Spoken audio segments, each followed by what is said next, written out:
बहुत से लोगों को आजकल एफबीआर की तरफ से नोटिसेस रिसीव हो रहे हैं और वो नोटिसेस को लेके परेशान हो रहे हैं।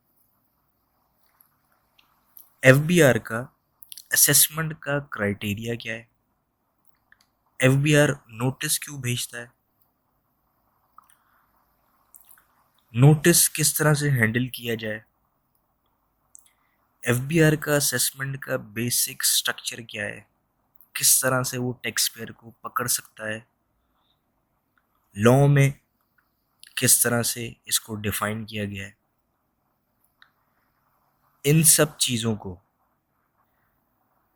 जितने भी आप लोगों के नोटिस के हवाले से क्यूरीज हैं, उन सब को इस वीडियो में हम डिस्कस करेंगे और आपको आसान अल्फाजों में समझाने की कोशिश करेंगे फ्लो चार्ट के ज़रिए कि एफबीआर का असेसमेंट का स्ट्रक्चर या क्राइटेरिया क्या है। अस्सलाम वालेकुम गाइस। अच्छा, बहुत से लोग परेशान हैं। ड्यू डेट 8 दिसंबर थी, जो कि गुजर चुकी है। अब बहुत से लोगों को नोटिस रिसीव हो रहे हैं और लोग नोटिस को लेके परेशान हो रहे हैं। अच्छा, अब बहुत ही सिंपल है तो ये असेसमेंट डिटेल्ड टॉपिक और टिपिकल है, लेकिन कोशिश किया है कि आपको फ्लो चार्ट के ज़रिए समराइज वे में समझा सकें।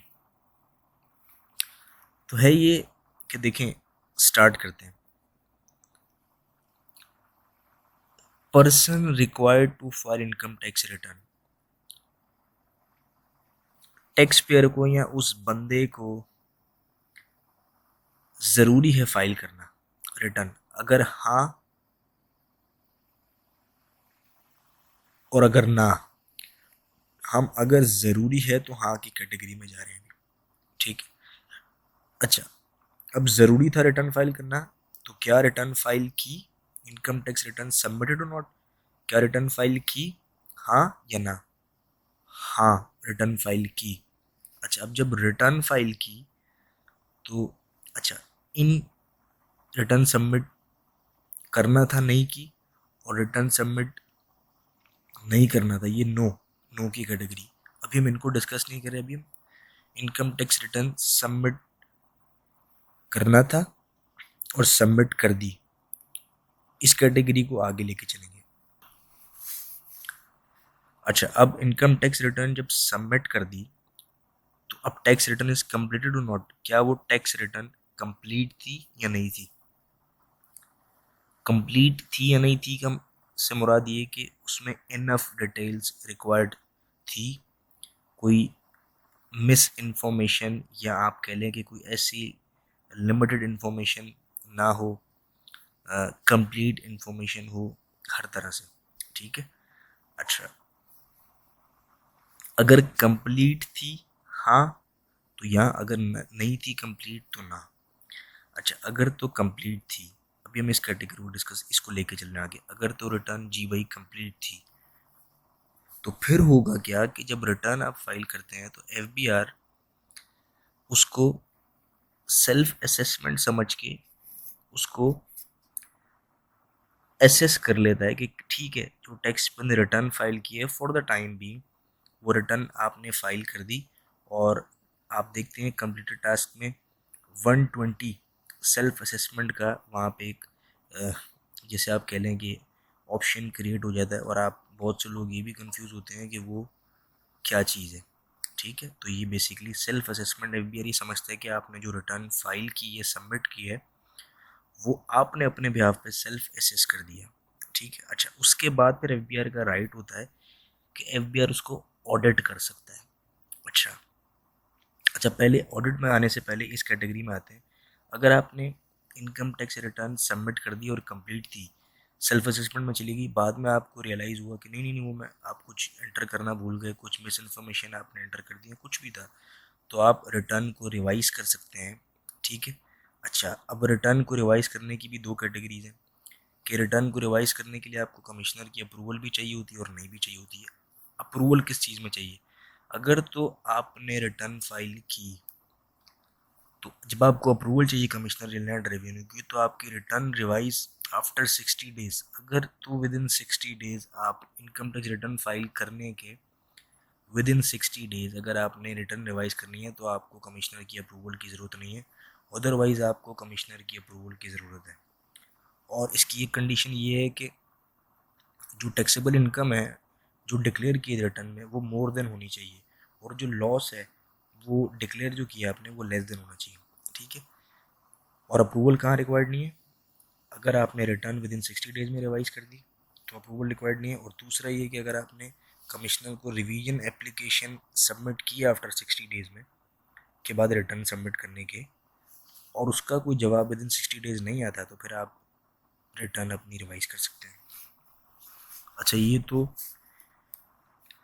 सेल्फ असेसमेंट के आगे रिटर्न रिवीजन तक। अब जब आपने रिटर्न फाइल कर दी और आपने अपनी तरफ से कंप्लीट फाइल किया रिटर्न, तो अब एफबीआर के पास ये राइट है कि वो आपका ऑडिट कर सकता है। अच्छा, ऑडिट दो तरह से हो सकता है, एक कमिश्नर इनलैंड रेवेन्यू भी आपको पूछ सकता है, और एक एफबीआर बोर्ड जो है एफबीआर का वो भी आपको पूछ सकता है। पहले हम एफबीआर के बोर्ड को डिस्कस करते हैं। एफबीआर का जो बोर्ड होता है वो बेसिकली हर साल कंप्यूटर बैलेट के ज़रिए कुछ उनको ऑटोमेटिक पैरामीटर्स दिए होते हैं जो एफबीआर हमारे साथ शेयर नहीं करता। कुछ क्राइटेरियाज होते हैं, उनकी बिना पर ऑडिट में आपका नाम आ जाता है। कंप्यूटर बैलेटिंग करते हैं उसके ज़रिए कुछ पैरामीटर्स के हिसाब से, तो फिर आपको नोटिस आ जाते हैं आपके इनबॉक्स में, आयरिस में डिफरेंट क्राइटेरिया नोटिस को फॉरवर्ड करने का ईमेल्स आती हैं, ठीक है। अच्छा, और दूसरा ऑडिट ये है कि कमीशन इनलैंड रेवेन्यू भी डायरेक्ट आपको ऑडिट कर सकता है अगर उसको किसी चीज़ में गड़बड़ नज़र आ रही है, अगर आपने इन्फॉर्मेशन सही प्रोवाइड नहीं की, कोई भी रीज़न है, ठीक है। अच्छा, ऑडिट पिछले 6 सालों का किया जा सकता है, ठीक है, दोनों सूरतों में। अच्छा, अब होगा ये कि जैसी मिसाल के तौर पे आपका ऑडिट आया, तो ऑडिट में फॉर एग्जांपल आपने अपनी रिटर्न में टैक्स क्लेम किया हुआ है 5 लाख रुपये और आपने 5 लाख जमा करा दिया। जब आपको ऑडिट हुआ तो एफबीआर ने कहा भाई आपका टैक्स बनता है 7 लाख रुपये या 8 लाख रुपये, आप 3 लाख रुपये मजीद जमा कराएं जो कि डिफ़ॉल्ट सरचार्ज के साथ आपको जमा कराना पड़ेगा, ठीक है। अच्छा अब होगा क्या कि जब आपने कहा ठीक है, अच्छा मैं टैक्स जमा करा देता हूँ, अगर आपने टैक्स जमा करा दिया, आपने कहा ठीक है मैं कर देता हूँ, तो फिर तो आपका ऑडिट ख़त्म। लेकिन आपने कहा नहीं भाई, मेरा 5 लाख टैक्स था, मैंने सही पे किया है, तो अगर आपने सेटिस्फाई नहीं हुआ और आपने कहा नहीं, तो फिर आप अपील फाइल कर सकते हैं, ठीक है। वो अपील का डिफरेंट क्राइटेरिया है, कमिश्नर अपील अपील फिर अपीलेट ट्रिब्यूनल, फिर हाई कोर्ट भी जा सकते हैं, वो डिफरेंट क्राइटेरिया। मजीद डिटेल में लेके नहीं जाएंगे इस चीज़ को ताकि आप कंफ्यूज ना हो। तो ये हो गया। अच्छा, फिर मैं दोबारा रिवाइज करता हूँ। देखिए, मैंडेटरी था इनकम टैक्स रिटर्न फाइल करना, मैंडेटरी था हाँ या ना, अगर हाँ या ना को डिस्कस नहीं करें, हाँ मैंडेटरी था। और इनकम टैक्स रिटर्न सबमिट की या नहीं की, हाँ जी रिटर्न सबमिट की। जब रिटर्न सबमिट की क्या वो रिटर्न कंप्लीट थी, हाँ या ना, हाँ जी कंप्लीट थी।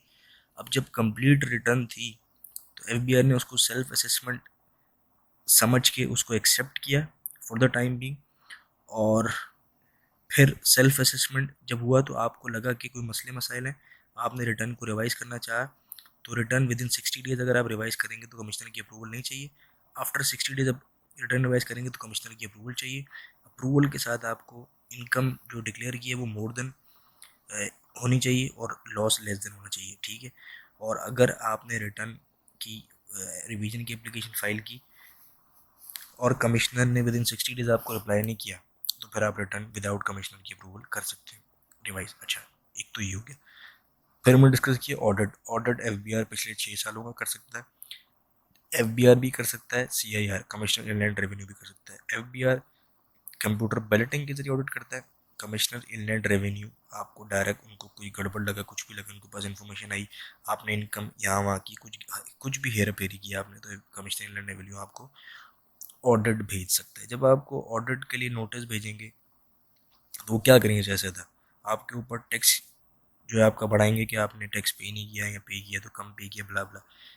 अगर आप उससे सेटिस्फाई हैं तो आप सिंपल टैक्स पे करें, ऑडिट खत्म। अगर आप सेटिस्फाई नहीं है उस अमेंडमेंट से जो कमिश्नर ने आपके लिए अमेंड किया है, तो फिर आप क्या करेंगे, आप अपील फाइल कर सकते हैं। ठीक है, अपील किस किस तरह फाइल करेंगे, वो फिर आप जाएंगे पहले कमिश्नर अपील के पास, वहाँ से हार गए तो अपीलेट ट्रिब्यूनल, वहाँ से हार गए तो फिर आप हाई कोर्ट भी जा सकते हैं। अपील का एक डिफरेंट सिनेरियो है, उसको हम यहाँ पर डिस्कस नहीं कर रहे। ये क्राइटेरिया हो गया। अच्छा, अब रिटर्न तो आपने फाइल की लेकिन कंप्लीट नहीं थी, अब क्या होगा।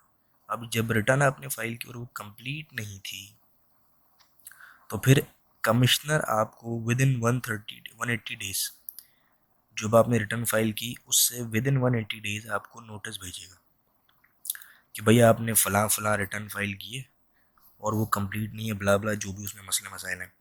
अगर आपने नोटिस को कंप्लाई नहीं किया, जवाब नहीं दिया, ठीक है, तो फिर वो अपनी बेस्ट जजमेंट असेसमेंट आपको दे देगा कि भाई कि आपकी इनकम इतनी है, आपके ऊपर टैक्स इतना बनता है, आप जमा करें। अगर तो आपने नोटिस को कंप्लाई कर दिया, उसको जवाब दे दिया, तो फिर ये वापस इस कैटेगरी में आ जाएगा कंप्लीट में, और फिर ये आपके ऊपर सब चीज़ें लागू हो सकती हैं।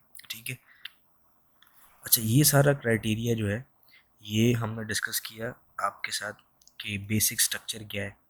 ठीक है, एफबीआर का राइट क्या है, बोर्ड का राइट, कमिश्नर्स का राइट क्या है, किस तरह से वो हमसे ऑडिट कर सकते हैं, हमें नोटिस भेज सकते हैं। ठीक है। अच्छा, ये जो दो कैटेगरी हैं, इनकम टैक्स रिटर्न सबमिटेड और नॉट, ना नहीं सबमिट की, और टैक्स रिटर्न सबमिट जो है वो मैंडेटरी नहीं। अच्छा, इस कैटेगरी जो नो की कैटेगरी है इसमें तो सेम ही आएगा। अगर तो आपने इनकम टैक्स रिटर्न सबमिट नहीं की तो कमिश्नर इनलैंड रेवेन्यू आपको नोटिस भेजेगा। ठीक है। अगर उसने नोटिस भेज दिया तो आपने नोटिस को कंप्लाई कर दिया, तो फिर आप वापस इस कैटेगरी में आ जाएंगे और ये प्रोसीजर जाएगा। अगर आपने नोटिस को कंप्लाई ही नहीं किया तो फिर जो है commission inland revenue best judgement assessment करके आपके ऊपर टैक्स इम्पोज कर देगा कि भैया आप इतना टैक्स पे कर देंगे। तो ये स्ट्रक्चर था। ठीक है। और अगर इस स्ट्रक्चर के हवाले से अगर आपके कोई क्यूरीज हो तो मुझे कमेंट कीजिएगा या हमारे व्हाट्सएप पर टेक्स्ट कीजिएगा। तो ये बेसिक नोटिस का स्ट्रक्चर है। अच्छा, समझ एक छोटी सी मैं आपके साथ इन्फॉर्मेशन शेयर करना चाहूँगा। देखें, जब आपको नोटिस आए तो बिल्कुल भी आप घबराएं नहीं। पहले तो आप एक चीज़ करें कि अपनी रिटर्न को प्रॉपर सबमिट करें।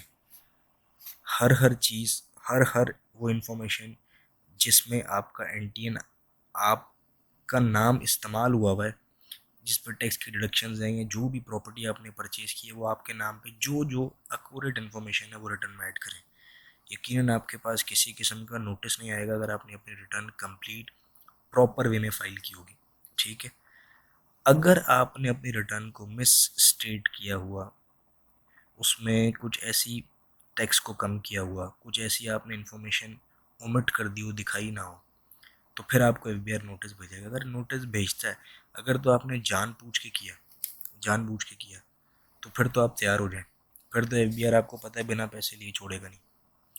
लेकिन अगर आपने जानबूझ के नहीं किया तो आप उनको रिप्लाई कर सकते हैं कि भाई ये एक मिस्टेक हो गई है, कोई भी रीज़न था, वैलिड रीज़न अगर आपके पास हो, तो आप जो आपके ऊपर पेनल्टी है, जो टैक्स बनता है, आप सिंपल पे करके जान छुड़ाएं। तो नोटिस का जब आए तो पहली बात है परेशान ना हो। ठीक है। और इससे भी पहले ये करें कि प्रॉपर इन्फॉर्मेशन प्रोवाइड करें। ठीक है। तो मज़ीद अगर आपको कुछ पूछना हो तो नीचे कमेंट कीजिएगा, हमें व्हाट्सएप पर टेक्स्ट कीजिएगा। ये स्ट्रक्चर था नोटिस का। और नोटिस अगर आ रहा है तो आप, अगर वैलिड रीज़न है तो आप उनको रिप्लाई करें।